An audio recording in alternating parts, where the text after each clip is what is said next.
thank you for joining me. I'm your host, Peter A. DeLuca, AKAPAD, another known as the Eclectic One, the Pop Culture Pope, and your boy that totally loves Christmas, because Christmas is the greatest holiday ever. I love it so much.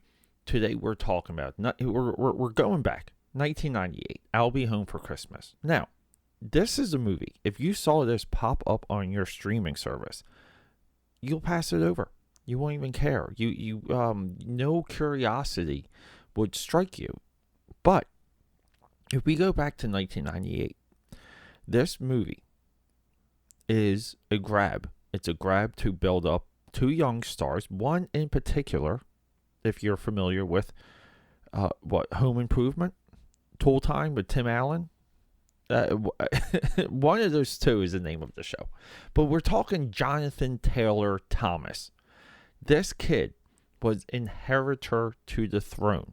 He was supposed to take over Hollywood. Everything that happened to Zac Efron was supposed to happen to Johnathan Taylor Thomas. I didn't realize that as I was watching this movie, because here's the crazy thing. This kid is good in this movie. And what is the plot of this movie? What's the plot? That this young actor is able to go through multiple situations, do physical comedy, do emotional comedy, do some drama, get the girl. He does it all. The only thing this movie doesn't have is a real life Santa Claus, and there's so many different paths in this movie. I honestly thought we would get the real Santa Claus in this movie.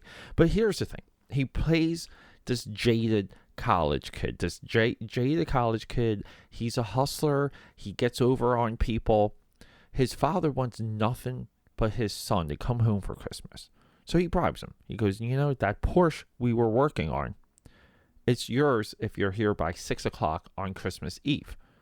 Now, Johnathan Taylor Thomas wants to do nothing but evil, dirty frat boy things with that Porsche, with the attention from the ladies and his friends that he will get from that Porsche. He will do anything now to make it home for Christmas. And as you can guess it, along the way, he discovers that all-loving Christmas spirit.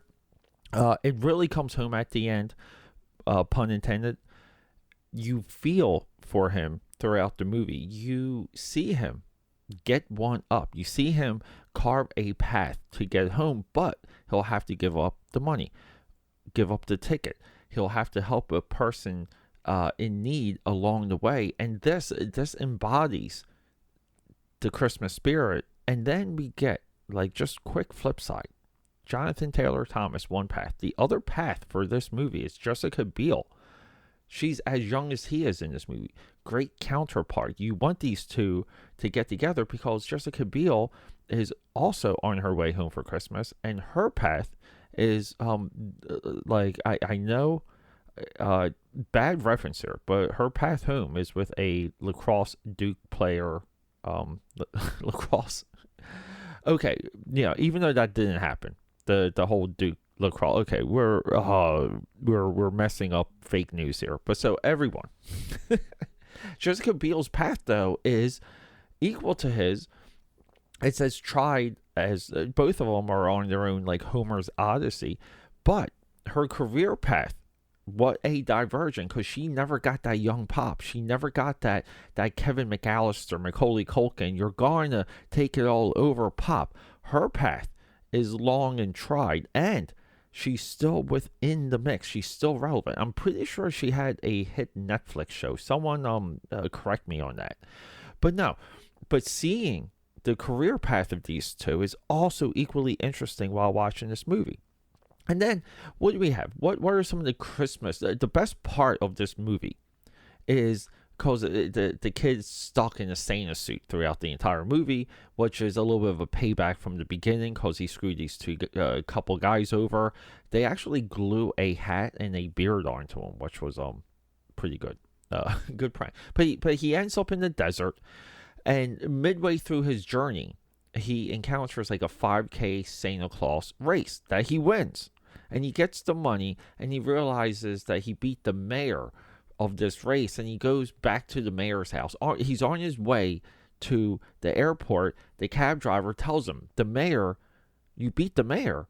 but the mayor donates the money and buys like Christmas turkeys and dinners and toys for the people in need, and that's what he does with the money. So he goes to the mayor's house and gives them the prize money.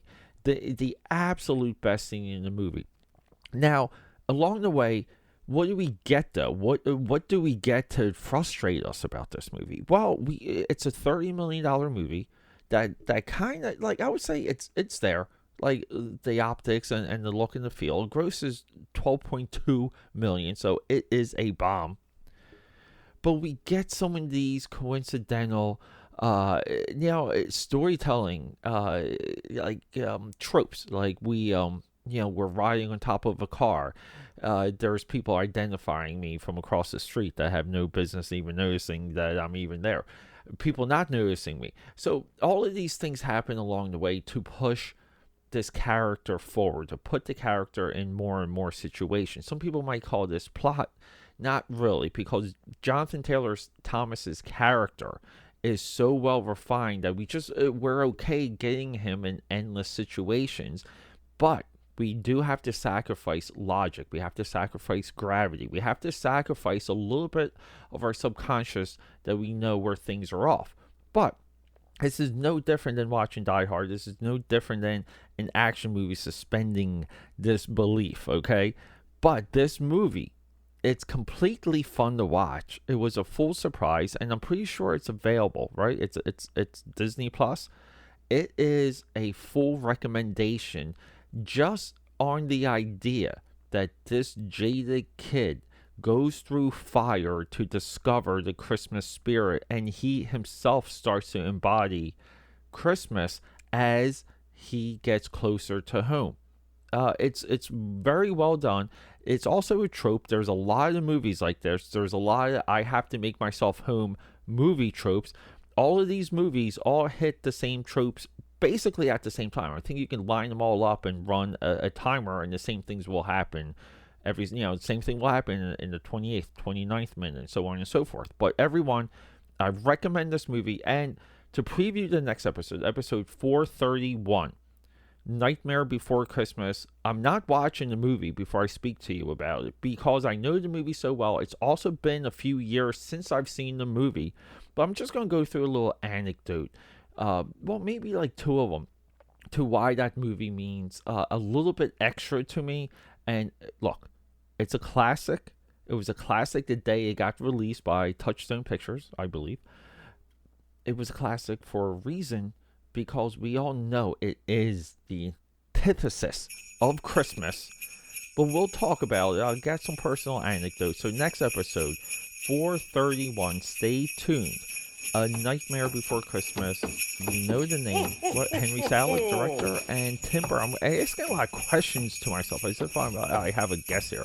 I love you. Goodbye, and rock and roll.